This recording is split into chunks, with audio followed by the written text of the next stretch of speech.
panggil Bapak Provinsi Jawa Barat. Jadi yang sampai sekarang masih nyinyir bilang nggak suka lah program KDM beginilah begitulah, nggak baik lah, yang hanya bisa komen kayak Kang Ono Sorono dan kawan-kawan Komnas HAM, KPAI, ambil peran dong, jangan komen aja. Kalau komen aja anak saya masih TK tuh banyak komen dia. Salam untuk para Bajer dimanapun berada. Tetap semangat, sebanyak-banyaknya bikin konten negatif tentang saya, agar Bapak dan Ibu bisa ngebul dapurnya. Aduh, kebayang ya gimana itu para elit yang koar-koar di medsos ya. Aduh, makin gemetarlah di hadapanku. Aduh, parah. Gemetarlah di hadapanku.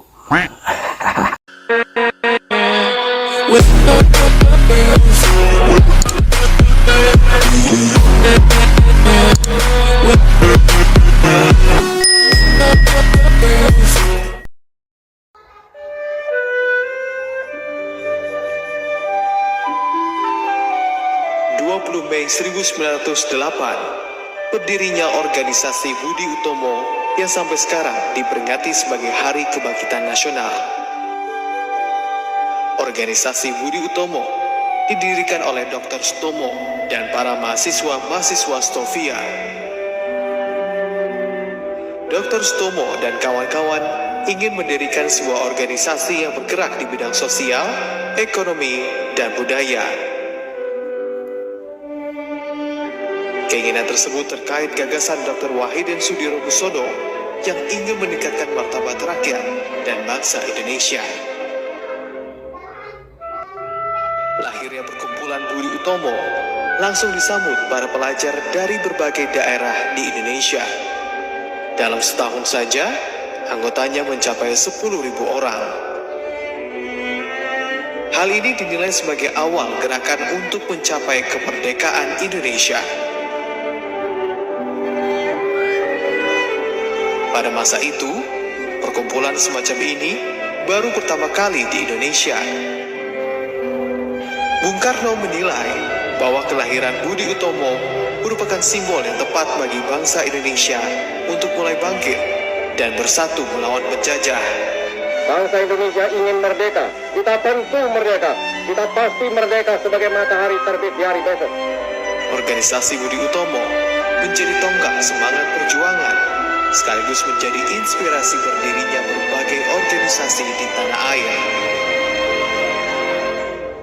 Hal ini mewarnai awal kebangkitan nasional yang mencapai puncaknya pada 17 Agustus 1945, proklamasi kemerdekaan Indonesia.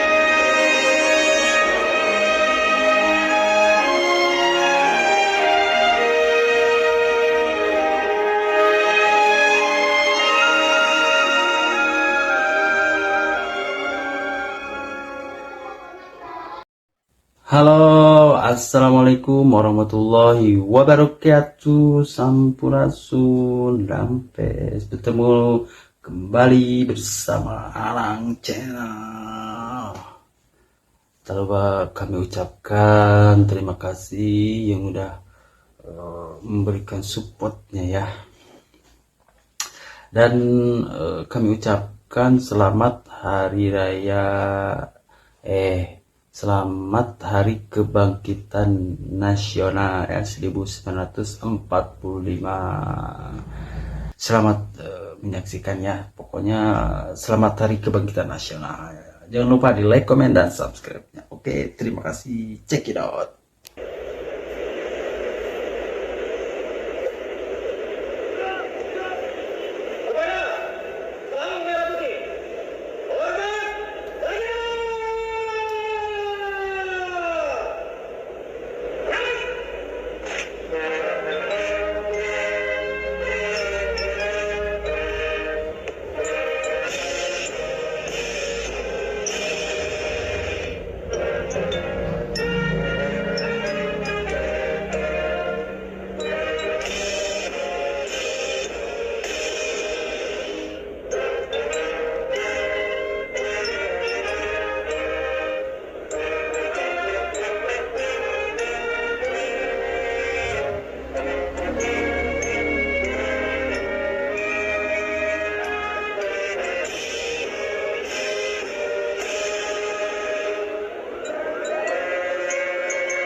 Anjay, ngeri sedap ya. Duh. Para elit, gimana para elit? Ini para elit, anjay, makin kejang-kejang kan? Aduh, mantap. Ini suasana lagi di baris berbaris ya. Jadi Hari Kebangkitan Nasional 2025 1945 ya,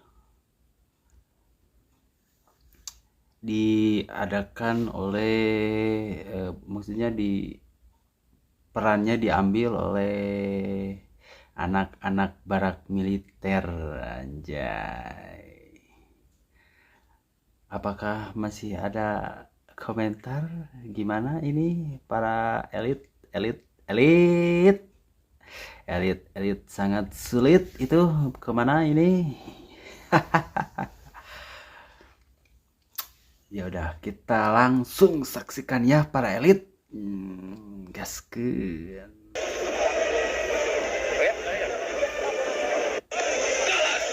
Melintas di depan kita, peloton 4 siswa Pancawaluya dipimpin oleh siswa Mark Stevi Hadulu, SMA Negeri 10 Kota Bogor.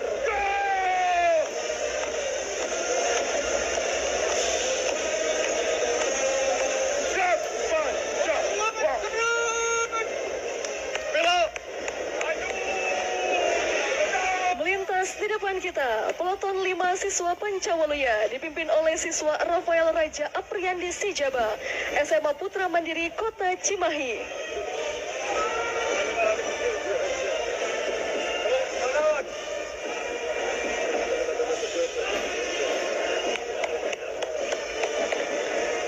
Melintas di depan kita, peloton 6 siswa Pancawaluya dipimpin oleh siswa Aditya, SMA Nugraha Kota Bandung.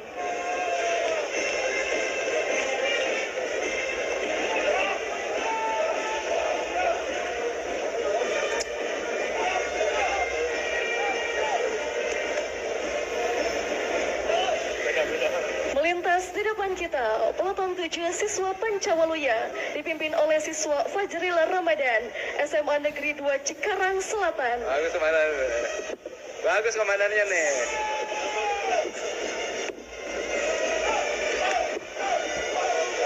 Wow. Dandan terbaik nanti kita pilih. Melintas di depan kita, peloton 8 siswa Pancawaluya dipimpin oleh siswa Ahmadi Rilam Firdaus, SMA Negeri 1 Ngamprah.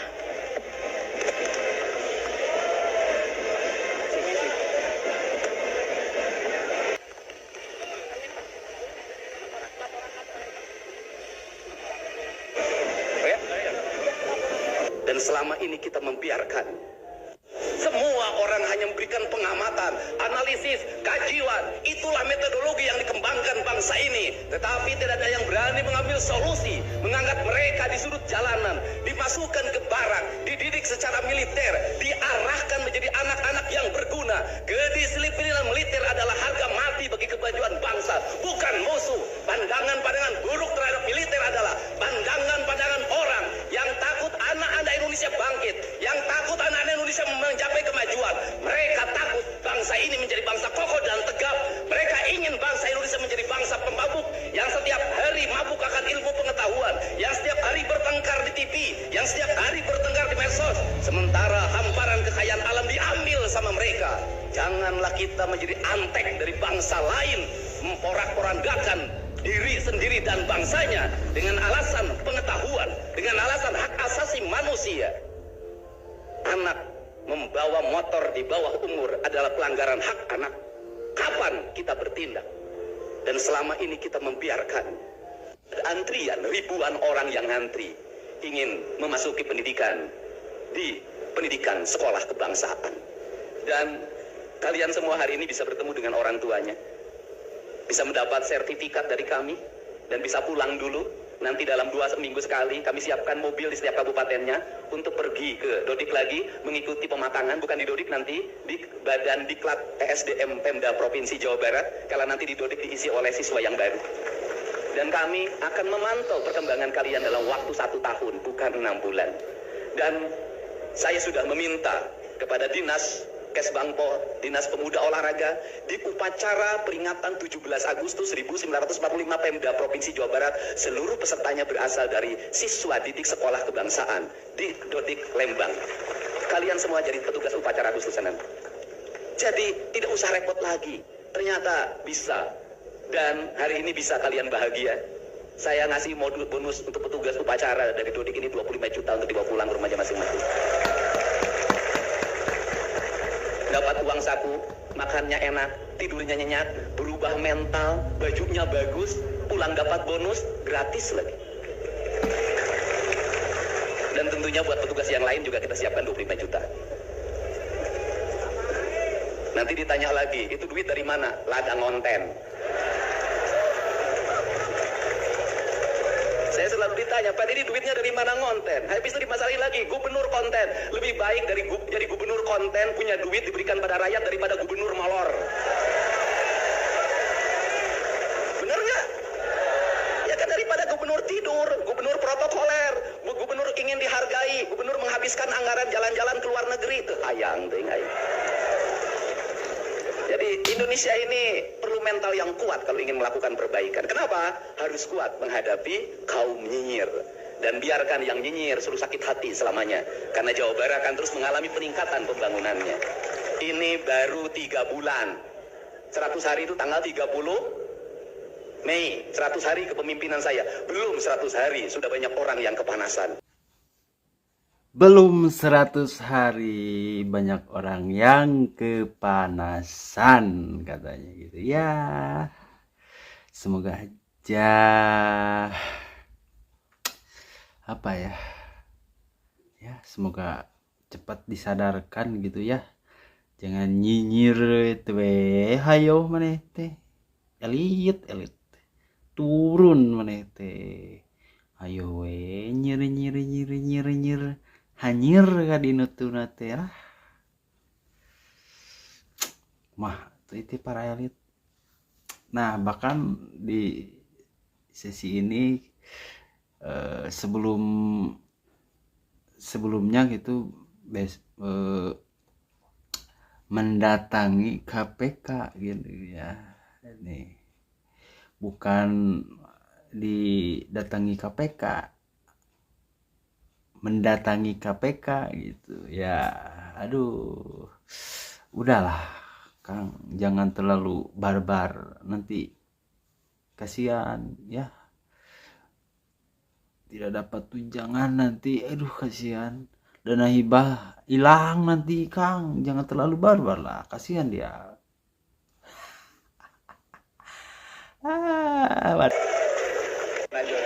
Bangkitlah kalian, bangkitlah Indonesia. Ya, ini suasana pagi-pagi anak sekolah kebangsaan. Ini jenderal kita. Ya, terima kasih Pak supportnya dari anak-anak Jawa Barat. Ini ingat Bapak waktu pendidikan dulu ya. Ya, yang nakal akan menjadi perwira pada akhirnya.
guru yang baik akan mendapat yang terbaik.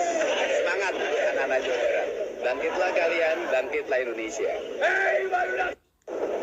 Setelah bisa melewati masa-masa sulit, menyelamatkan anak remaja di Jawa Barat dari berbagai problem kriminal yang dialaminya melalui pola pendidikan disiplin yang dilakukan di barak militer, kini berbagai pihak mulai mengepung kembali dengan berbagai stigma sebagai gubernur konten, Mulyono Jilid 2, gubernur pencitraan, dan berbagai tayangan lainnya yang sengaja dibuat, yang tujuannya untuk apa sih?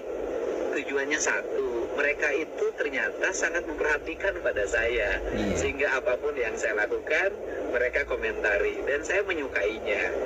Dan ini dilakukan kebanyakan bukan orang Jawa Barat, tapi orang luar Jawa Barat. Artinya kelihatannya banyak warga yang di luar Jawa Barat kesel sama saya. Karena kesel sama saya, akhirnya tiap hari merhatiin saya. Karena merhatiin saya, apapun dia buat dalam setiap hari. Dari mulai video-video saya zaman kapan itu dianggap video hari ini. Video saya yang lagi bikin adukan itu sekitar 6 tahun yang lalu dibuat seolah-olah saya gubernur hari ini kerjanya ngaduk untuk bikin konten. Tapi bagi saya nggak ada masalah.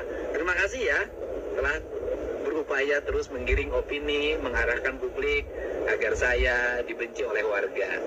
Yakinlah, cinta yang sejati tak akan pernah bisa dipatahkan oleh berbagai upaya untuk memisahkan antara saya dan warga saya untuk saling menyayangi.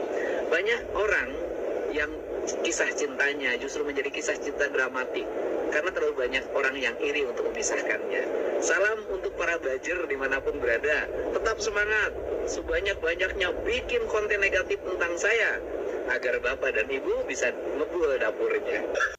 Sabar ya Pak ya. Ayo para elit, semakin sulit mah tenang Pak. Jawa Barat ya, ngadukung warga Jawa Barat Pak, tenang Pak. Lasieun maju Pak. Kemarin nyinyirin gak suka sama program KDM, pendidikan anak di barak militer, anak-anak udah lulus, mengharukan dan membanggakan. Kawan Seru dan kawan-kawan gimana? Malu? Suasana pengembalian anak atau pelajar di barak militer kepada orang tua diwarnai tangis haru. Bahkan ada pelajar yang langsung bersimpuh di kaki ibunya dan berjanji akan menjadi anak yang lebih baik. Ibu tadi setelah lihat anaknya gimana Bu? Kelihatannya lebih baik atau gimana Bu? Iya, haru melihatnya. Alhamdulillah di barak militer ini, alhamdulillah cucu saya benar-benar bisa berubah sekarang. Perlu saya klarifikasi ya tentang kelihatan dari BPK yang sesuai dengan dan anak itu ditanya, mereka semua tidak ada yang langsung dipaksa.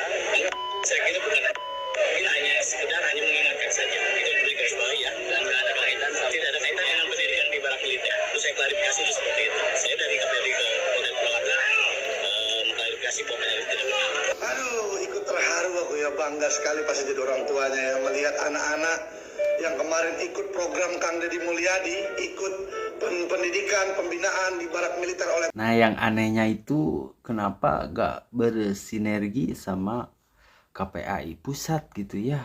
Sedangkan KPAI daerah Purwakarta gitu khususnya turun gitu langsung melihat gitu, bahwa tidak ada tindakan seperti itu.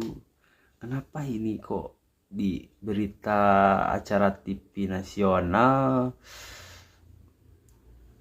mengatakan seperti itu gitu ya, padahal KPAI daerahnya itu mengatakan tidak. Kenapa? Anda itu iri gitu. Gimana? Sudah berubah. Ada yang bersimpuh langsung di kaki orang tuanya yang dulu kerjanya main game, yang dulu malas sekolah, malas bangun pagi, malas sholat, sekarang berubah total jadi rajin sholat. ya, dan habis ini akan ada evaluasi terus, dimonitor terus oleh Kang Deddy Mulyadi dan oleh Bapak TNI. Luar biasa program Kang Deddy ini. Perhatiannya bukan anak-anaknya loh, ini anak-anak orang lain, ya. Dia perhatikan juga, luar biasa. Memang setuju dan cocok ya Kang Deddy Mulyadi dipanggil Bapak Provinsi Jawa Barat. Jadi yang sampai sekarang masih nyinyir bilang nggak suka lah program KDM beginilah begitulah, nggak baik lah, au. Yang hanya bisa komen kayak Kang Ono Sorono dan kawan-kawan. Komnas HAM, KPAI, ambil peran dong, jangan komen aja. Kalau komen aja anak saya masih TK tuh kan banyak komen dia. Kang Ono Sorono, anak-anak, oh anggota DPRD lupa kok. Terus ini gimana sih KPAI pusat ini ya, kok bisa miss sama KPAI Purwakarta? Sampai klarifikasi loh KPAI Purwakarta bahwa katanya tidak benar itu isu-isu bahwa ada guru BK yang ngomong sama siswa kalau nggak ikut pendidikan TNI ini ya akan tidak naik kelas. Itu nggak ada. Iya. Sampai harus diklarifikasi sama KPAI Purwakarta. Itu dapat informasi dari mana KPAI pusat tuh? Makanya jangan banyak nonton aja. Nonton dari pusat, dari Jakarta aja turun, makanya ke sana lihat. Turun sate KPAI. Kalau nonton ya jangan hanya nonton, beli popcorn. Kalau nggak nanti ketiduran. Oh, boleh. Nah, halo, ayo Kang Ono, kemana Kang Ono? Hari ini jajaran pemerintah Provinsi Jawa Barat melakukan audiensi bersama KPK, khususnya melalui kementerian koordinasi dan supervisi untuk wilayah 2, dan sudah hadir bersama kita Bapak Gubernur Jawa Barat Pak Deddy Mulyadi bersama Direktur Polsuk wilayah 2 Pak Ujang Bahtiar. Baik, untuk kesempatan pertama kami berikan kepada Pak Deddy Mulyadi untuk menyampaikan poin-poin terkait pertemuan hari ini. Ya, kita pagi hari ini bertemu dengan jajaran KPK di bidang pencegahan. Terutama kita mendapat arahan dari Pak Ujang Bahtiar. Arahannya adalah seiring dengan kebijakan yang diambil oleh pemerintah Provinsi Jawa Barat untuk melakukan upaya mengefisiensikan, merealokasikan seluruh belanja pemerintah dari belanja yang tidak penting ke belanja yang dianggap menjadi kepentingan publik, terutama di bidang pendidikan, kesehatan, infrastruktur jalan, irigasi, penanganan kemiskinan, jaringan listrik. Itu menjadi prioritas utama kami, dan kami mendapat arahan seluruh kebijakan itu nanti harus terkawal menjadi output-outcome dan benefit kepentingan masyarakat. Sehingga hari ini kita mendapat berbagai upaya strategi untuk mensinergikan berbagai kebijakan itu pada arah peningkatan sumber daya manusia, kenyamanan layanan pemerintah, dan peningkatan kualitas kesehatan warga, sehingga Jawa Barat bisa mengalami peningkatan indeks ekonomi masyarakatnya, indeks kesejahteraan masyarakatnya, dan indeks pendidikan masyarakatnya. Ya, terima kasih. Hari ini kami kedatangan Pak Gubernur Jawa Barat, Pak Deddy Mulyadi. Dia menyampaikan banyak hal terkait langkah-langkah strategis beliau di dalam mengoptimalkan sumber daya yang dimiliki dari pemerintah Jawa Barat. Di mana diantaranya beliau mulai melakukan langkah strategis dengan memperbaiki perencanaan dan penggunaan anggaran yang ada di Provinsi Jawa Barat. Di mana prinsipnya beliau bahwa sumber daya yang dimiliki oleh pemerintah Jawa Barat ini harus kembali dan bermanfaat untuk masyarakat, baik itu jangka panjang maupun jangka menengah maupun jangka pendek. Dan ini beliau meminta kepada kami dari KPK untuk memastikan bahwa langkah strategis beliau ini yang pertama memang tidak menjadi aturan, kemudian pelaksanaannya di mana bahwa itu harus ada yang mengawasi. Nah, kegiatan ini merupakan suatu langkah strategi yang kami apresiasi, dan kami berharap bahwa apa yang menjadi ide, gagasan, improvisasi dari Pak Gubernur Jawa Barat ini betul-betul membuat langkah perubahan dan kemanfaatan yang real kepada masyarakat Jawa Barat dan sekitar. Demikian, terima kasih. Teman-teman. Izin Pak Demo mau bertanya, apakah program yang dikoordinasikan ini termasuk program siswa ke Barat itu, Pak?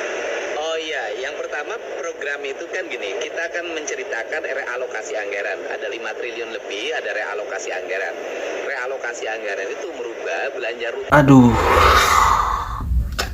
kebayang ya gimana itu para elit yang keluar di medsos ya. Aduh, makin gemetarlah di hadapanku. Aduh, parah. Gemetarlah di hadapanku. Aduh, banyak istighfar ya para elit maneh teh. Semua kebagian atuh dana hibah geus dibenerkeun aya namanya.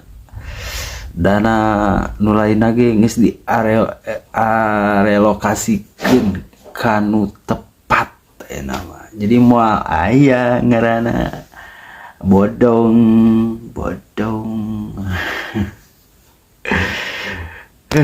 Siate elit, dasar elit si sulit siate. Ini memboroskan anggaran pemerintah, kemudian alokasi belanja publik tapi tidak memiliki kepentingan publik. Misalnya di dunia pendidikan, ada belanja 700 miliar lebih untuk TIK, sedangkan yang dibutuhkan oleh dunia pendidikan adalah ruang kelas baru, sehingga anggaran itu digeserkan menjadi ruang kelas baru.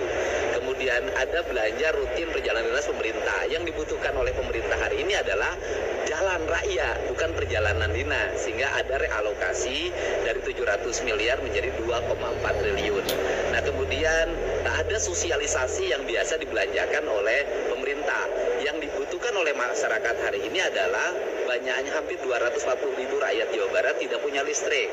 Maka ada realokasi hampir 250 miliar dari angka 9 miliar untuk belanja penerangan listrik warga. Nah, seluruh rangkaian itu di dalamnya itu kan ada program pendidikan berkarakter yang di dalamnya merubah anak-anak dari punya sikap agresif tawuran, minum minuman keras, kemudian korban game online, mengikuti pendidikan kedisiplinan, dan insya Allah berdasarkan rekomendasi dari psikolog dimungkinkan mereka besok sudah bisa meninggalkan barak untuk angkatan pertama. Nah itu di dalamnya ada, dan insya Allah anggarannya produktif. Lihat ini, aneh-aneh lagi dari Kang Deddy Mulyadi, Gubernur Jawa Barat. Bisa-bisanya beliau, Kang, hati-hati nanti disangka bajer, Kang. Aduh, hati-hati Kang, nanti disangka bajer nanti. Aduh, bahaya. untuk audiensi atau konsultasi terkait anggaran. Mana ada kepala daerah mendatangi langsung, inisiatif langsung pergi ke KPK. Kebanyakan itu malah menghindar supaya tidak diperiksa KPK. Tapi ini anehnya KDM. Bisa-bisanya dia pergi mendatangi KPK. Tolonglah KDM, jadi kepala daerah itu jangan terlalu inovatif. Jangan terlalu visioner lah kayak gini. Kasihan kepala daerah yang lain. Bang Ono makin jauh dari Liga Jawa Barat setelah kemarin dia walk out dengan geng PDI-nya itu. Ya ini kan aneh. Banyak warga Jawa Barat meminta dia untuk tidak kembali ke DPRD karena tidak ada gunanya untuk kepentingan warga Jawa Barat. Sekarang Kang Deddy Mulyadi mau coba geser anggaran dan memastikan anggaran itu untuk kepentingan seluruh warga Jawa Barat, terutama rakyat miskin. Ya, kerennya lagi, Kang Deddy minta KPK memonitor langsung pergerakan APBD Jawa Barat. Nah, semakin jauh dana hibah kita ini, aduh. Berat Pak Ono lawan Pak Deddy mah. Ya. Enak mah rakyat, enak mah geus pinter Pak Ono. Jadi sekolah orang kata Pak Ono deui anu diserang. Nya Imas sebagai sesama manusia nya dulur sa Jawa Barat nya lain sadam ya dulur sa Jawa Barat. Ayeuna mah rakyat teh geus pinter ngalawan pamimpin, ngalawan gubernur anu dicintai masyarakatna berat. Moal bisa ku omon-omon moal Bapak Ono dek ngomong ngabudah ciga kumaha wae ngerangkul deh mencari pembenaran. Wah kieu eta teh anggaran geus Lembang teh kieu moal bali deuleu ke masyarakat mah.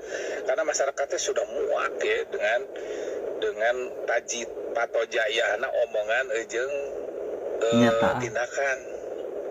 Enak marat ningali kieu nya Kang Dedi nya sungai mah jauh-jauh tah sungai diberesan enak beres. Coba mun Pak Dedi enak ngomong jeung DPR. Gila deh. Kabeh gubernur talu ku bantar sungai mah. Paguju di dia teh antara ormas jeung pendukung partai segala macam. Enak lamun ngomong ke DPR geus puguh ke teh konstituenna nyararekan ka anggota DPR-na. Tah ku Kang Dedi beresan geus buat tah milik negara tanah teh. Leuwih teh sungai itu milik negara. Hayo dijieun bangunan di luhurna. Eta mah teu kudu diobrolkeun deui eta mah. Kabayang eta mun polisi edek newak maling, ada ngobrol lah jeung atasan, atuh kabur maling. Tah eta jadi rakyat mah enak lamun diterangkeun sa tengkanging mah bisa buktikan dengan bukti nyata, tindakan nyata, kaciri kadeuleu. Jadi sakuma pinterna Pak Ono nerangkeun masuk. Wayana Pak Ono nya sing sabar. Jadi sing sabar ya Mang Ono. Made sudah. Nah, eta cobaannya dan Pak Ono kan loyal dengan partai.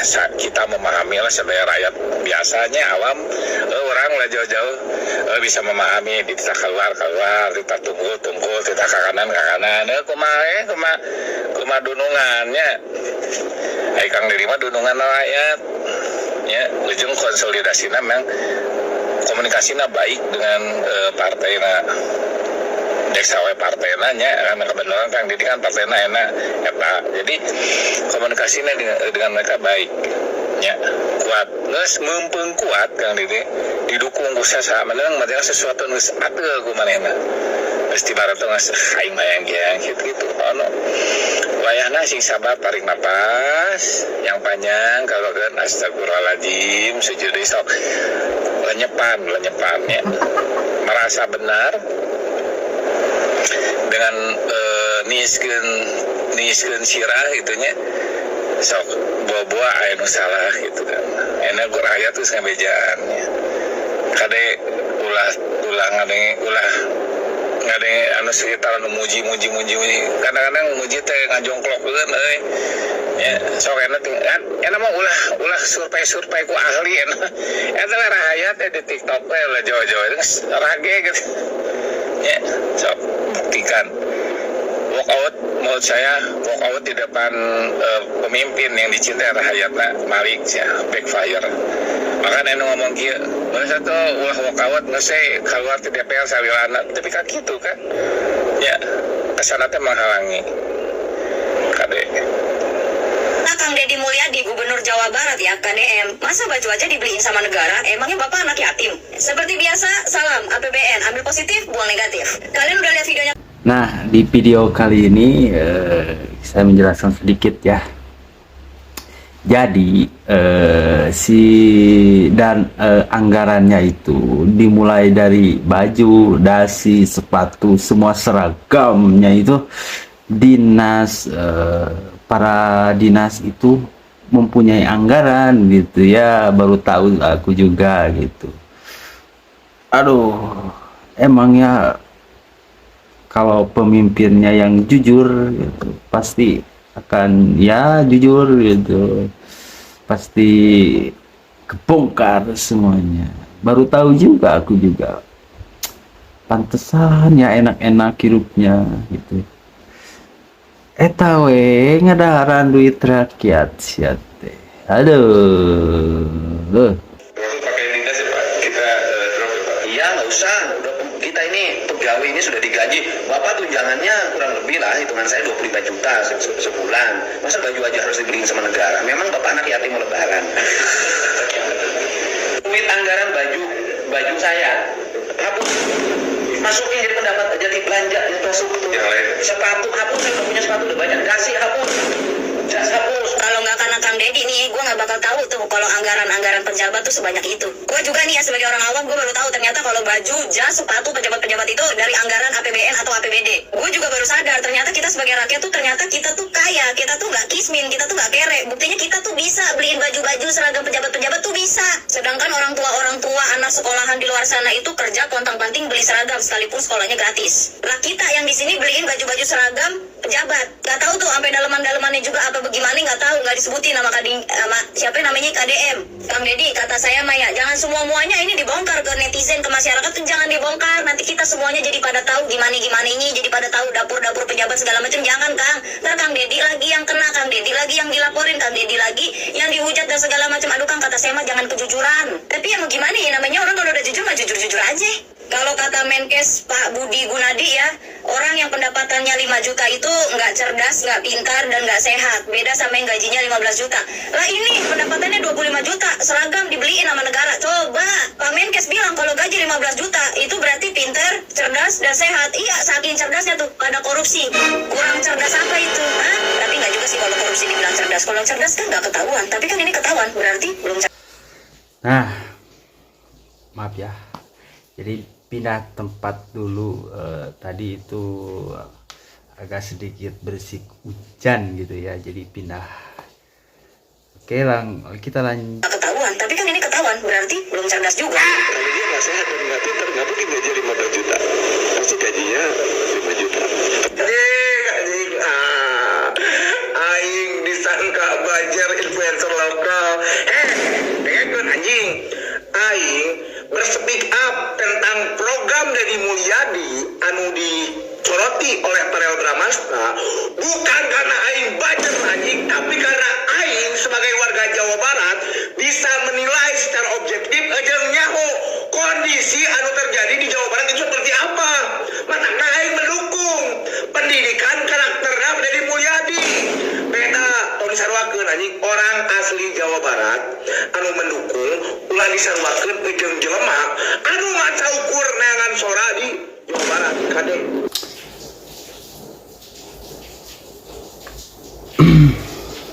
Jadi ada speak up di media nasional gitu ya, menyerang Kang Deddy Mulyadi gitu ya,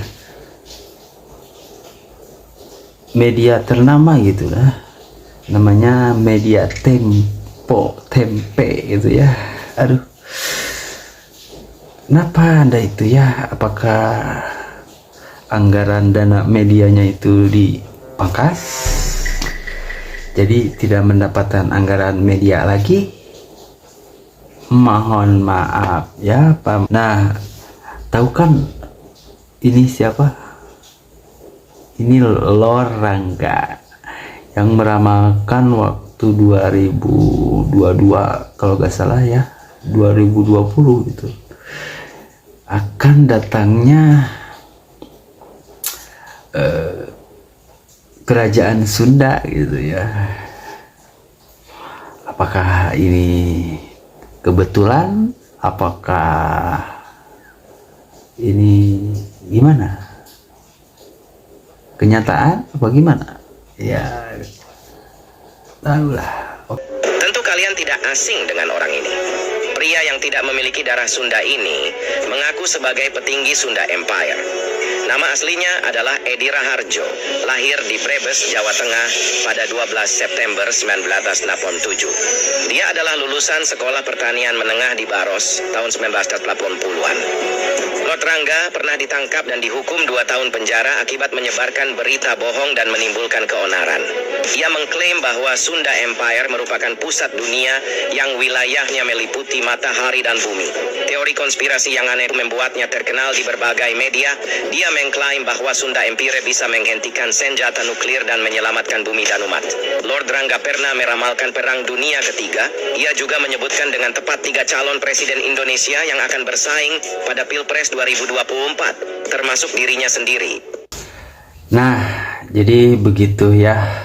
Sekali lagi selamat Hari Raya Kebangkitan Nasional, NKRI harga mati, Merdeka 1945. Oke, baiklah, terima kasih semuanya yang udah menyaksikan dari awal sampai akhir.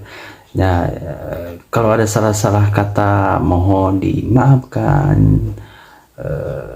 Yang belum like dan komen dan subscribe-nya dimohon di like dan komen dan subscribe. Terima kasih semuanya. Assalamualaikum warahmatullahi wabarakatuh. Sampurasun, rampes, lah.